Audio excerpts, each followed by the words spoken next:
All right, well, let's have our special guest speaker come on up and join me. Yeah,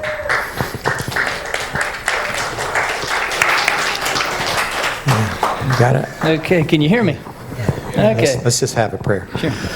Father, I thank you for Wesley to come up today, and Father, just pray that you be with him and be with us, that we will hear your word, and shema your word, and put it in our hearts and in our minds. In Yeshua's name. And touch his lips, I pray. And give him recall. Amen and amen. Amen. All right, so let me figure out how to work this. Just the...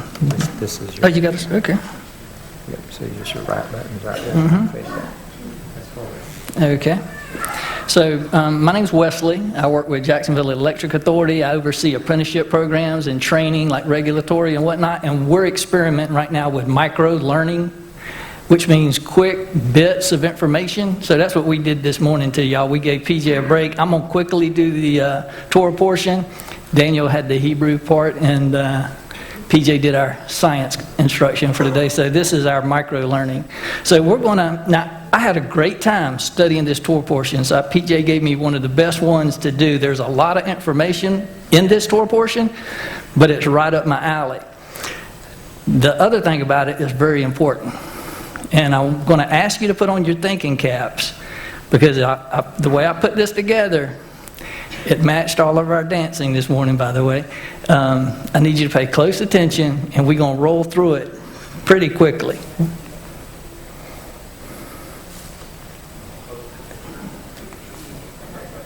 Okay. So this Torah portion is called Vayera, and he appeared. It talks about, the preceding chapter in Genesis 17 talks about Abraham and circumcision. Keep that in thought. Then it talks about Abraham's guest appearance, and you remember it was three. It was three men. And then it talks about Sodom's and Abraham's intercession. And then we talk about Sarah is my sister. Y'all probably remember that. And then we're going to talk about a miraculous birth. And y'all know who that is. So what am I leaving out? We're not going to talk about the wells, Abimelech and him arguing over the wells. And then the binding of Isaac, the Akedah. Didn't have time for that. But anyway, I'm going to read this to you. And the Lord said, shall I hide from Abraham the thing which I do, seeing that Abraham surely will become a great and mighty nation? Now, Abraham's 100 years old now. Sarah's 80. And all the nations of the earth will be blessed by him. And Abraham drew near and said, will you destroy the righteous and the wicked? Well, I jumped from 18 to 23. But anyway, here's the point. So this is a conversation with the Creator. We get to listen in to see what he's like. And he's usually to the point. And he's saying to Abraham, I'm going to tell Abraham what I'm going to do. But he starts out by telling him, pretty much, you're going to have a son. Now, he had Ishmael. But so he tells him, you're going to have a son. And then he tells him, I'm going to destroy Sodom. So why is that? Why does the father say, you're going to have a son, and that's miraculous, because he's 100. And then he says, I'm going to destroy Sodom. And then Abraham's reaction, are you going to destroy the righteous with the wicked? So that took some chutzpah, to do what he did. And I'd be willing to bet he's probably going to want us to do the same thing. So the Sodom, the intercession, he starts off with, but Yahweh, if there's 50 righteous, are you going to sweep it away if there's 50 righteous? And he said, I'll reserve it for 50. And then he goes to 45 and to 40 and to 30 and to 20 and to 10, and meticulously in the scriptures, and you read through the whole thing. So that tells me it's important that he did it that way. Another thing that caught my attention is three men appeared. And in the Hebrew, the word was Enosh, which is three men. But then he says, Yahweh. And it did say in the Hebrew, Yahweh. So there was three men called men. Then he speaks to Yahweh. And then later two men leave. And he's still speaking to Yahweh. So who are the three men? I'm going to leave that to PJ to explain next year on the next Torah portion. Okay. Why did he pour out the judgment on Sodom? Basically, most people think that the judgment was poured out for a particular reason, but Ezekiel tells us that they did not aid the poor and the needy. And when he talks about the excessive food and living at ease and not helping the needy, that strikes a chord with me in the country that we live in.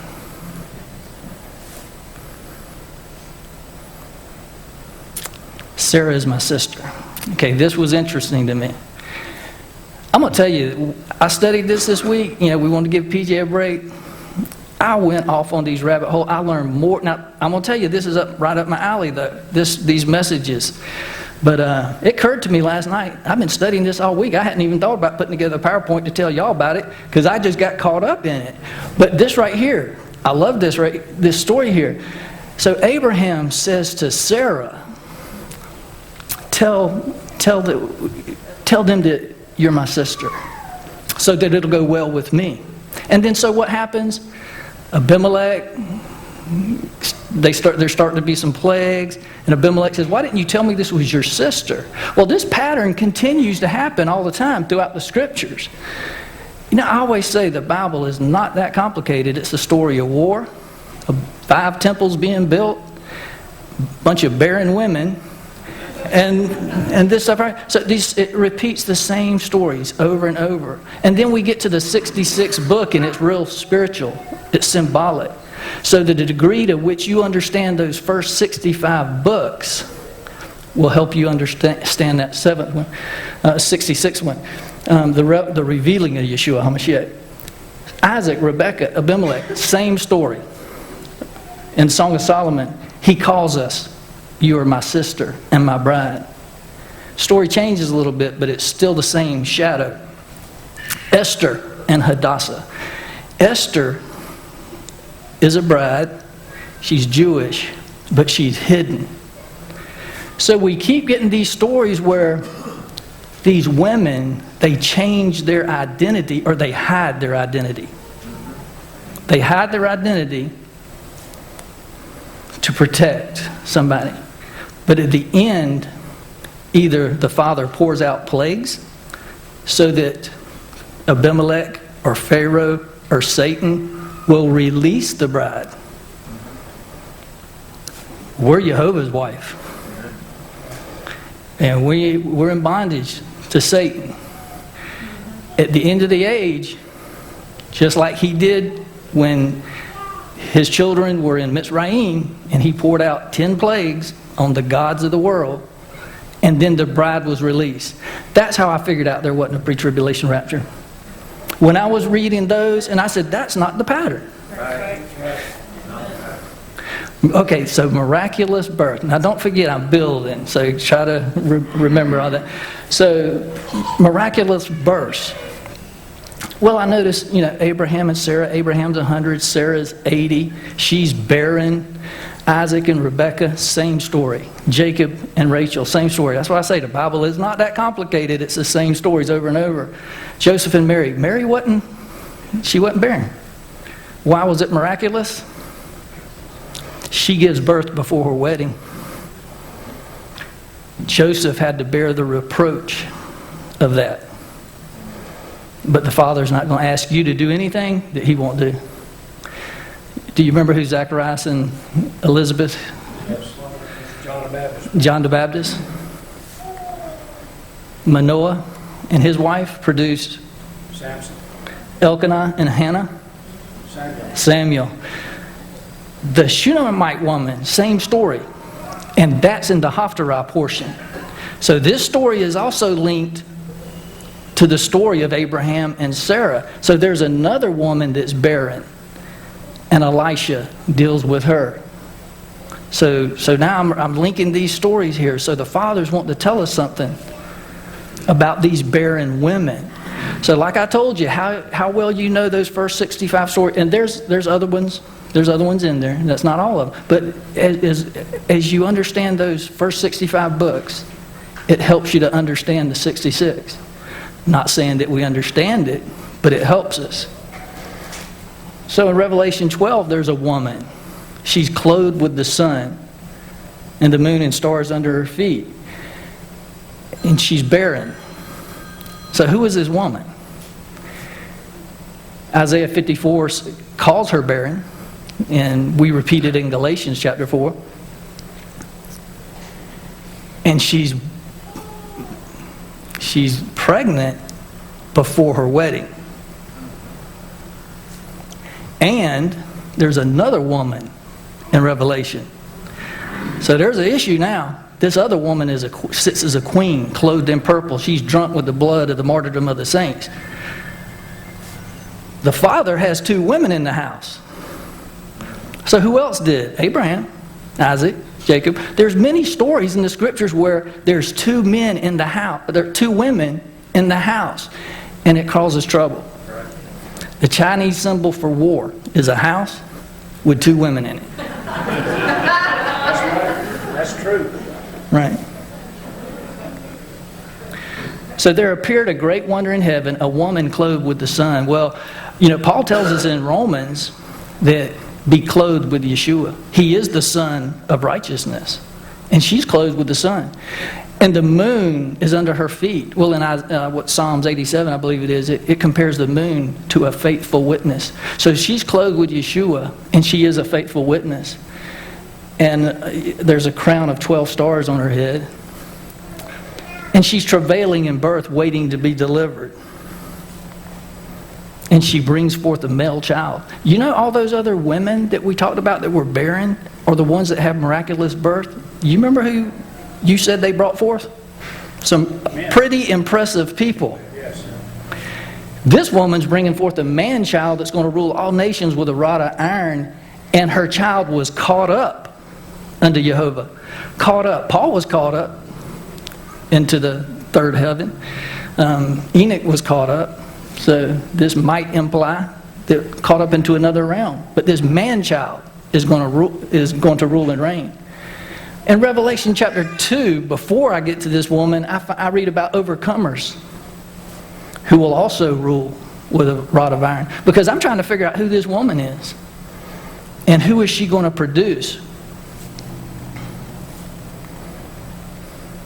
Isaiah said that before she travailed, and I'm highlighting these words that continue to repeat. Before she travailed, before she brought forth, her pain came and she delivered a male child.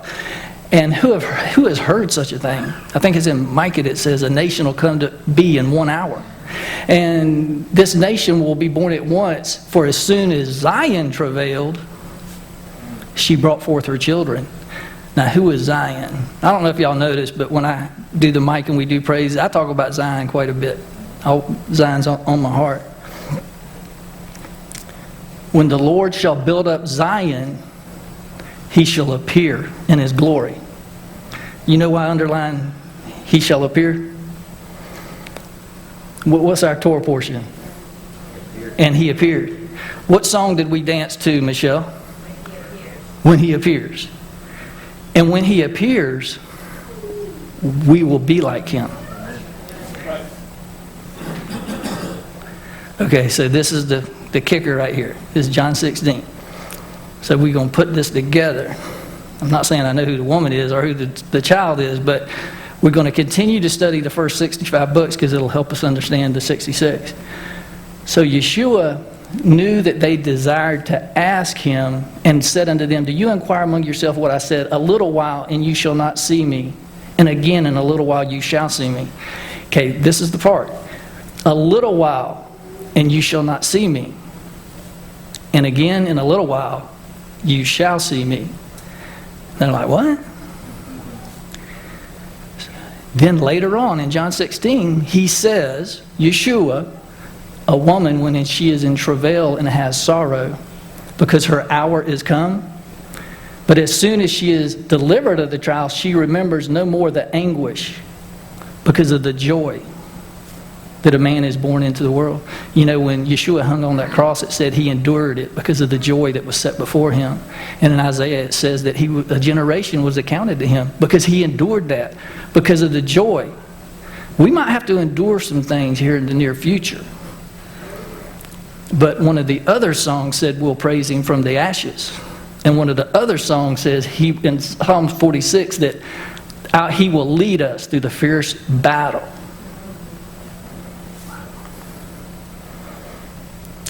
So the beginning and the ending is the same. Isaiah 46 tells us the beginning and ending is the same. You ever thought about Yeshua, first thing that he did? At the beginning of his life, there was a Mary, Joseph, Simeon, and Herod. At the end of his life, there was a different Mary, Joseph, Simeon, and Herod. First thing that he did, miracle-wise, was turn water into wine. The last thing he did was to serve wine. At the beginning of his ministry, he cleansed the temple. If you'll read it carefully, at the end of the ministry, he cleansed the temple again. He cleansed it twice. And his ministry to us, the church, he poured out wine in the book of Acts, and 3,000 were saved, and then 5,000 were saved. At the end of the ministry, in our day, he saved the best wine for last. He cleansed them before he put that Torah in them. At the Feast of Shavuot, he cleansed them. He's going to cleanse us at the end. So the beginning and ending is the same. And I say that because when he came the first time, he came without observance. It says this is Joseph's son. All these different religious systems at that time, nobody knew that he was coming but a few wise men. And where did he come? He comes to a filthy place like a food trough. Now, that's a food trough right there. And in that day, that was about as dirty of a place as you could possibly come to. Egyptians wouldn't even associate with shepherds. Shepherds were the lowest of the low. So, in Egypt, when they came out of Egypt, Exodus 19, he gives them the Torah. And how long did they keep the Torah? Moses went up the mountain, 40 days, comes back down. They had already fell away. He gets another set, comes back. This time it stuck. They kept the Torah for 38 years. And then when Joshua and them went into the promised land, you remember he kept saying, be careful. Keep it carefully because we're going into another realm where there's giants. First time it didn't stick. Second time it did. Yeshua come in the book of Acts. He pours out his Spirit. He gives us the Torah in our hearts. 300 years? We kept it? Okay. Rome came in, and y'all know the story. He's coming again to cleanse us. And he's coming again to put the Torah in our heart. And it's going to stick. We're going to keep it because there is nowhere else to go. There's a lot of wickedness coming upon us. Coming soon. But he's going to lead us through this fierce battle. When they did fall against the Torah the first time, when Moses went up the mountains, who was with Moses? Well, and who else? Which tribe? Levites. So who did PJ call y'all last week? He said, y'all a bunch of Levites. Y'all gonna stick with the Torah because he's put it in there. And it's gonna stick the second time. It's, Adamah, it's a Hebrew word and it's feminine. And it's feminine because it's the earth, the land. And the land receives the seed. And I'm the bride of Yeshua. That's feminine. I'm a male, but that word's feminine because I receive the word. And then that brings forth life. Just like that seed that's planted brings forth life. So he's coming back. So why did he go to a food trough the first time? A dirty place like a food trough. Now the beginning and ending is the same, right? He came without observance. They didn't recognize him. A few did, wise men. And this morning, me and my boys, we looked at some star charts. And, it was a couple of years before they got there. That's why he killed all those children that were 2 and under. And we're killing children again. We're killing infants again. Because if you'll remember, when I read you that part about this baby is going to be born and is going to rule. Well, apparently Herod knew that. That's why he killed the babies. And so apparently somebody in another realm understands that to today. That's why they're killing the babies, because this barren woman, who may possibly be the church, because for the last 2,000 years we've been pretty barren, but the Father's promised to return us to the Torah and birth the fullness of God in us. So where is he coming back the second time? What's dirtier than the heart? He's coming back in our heart. Much dirtier and desperately wicked than a food trough. All right, thank you.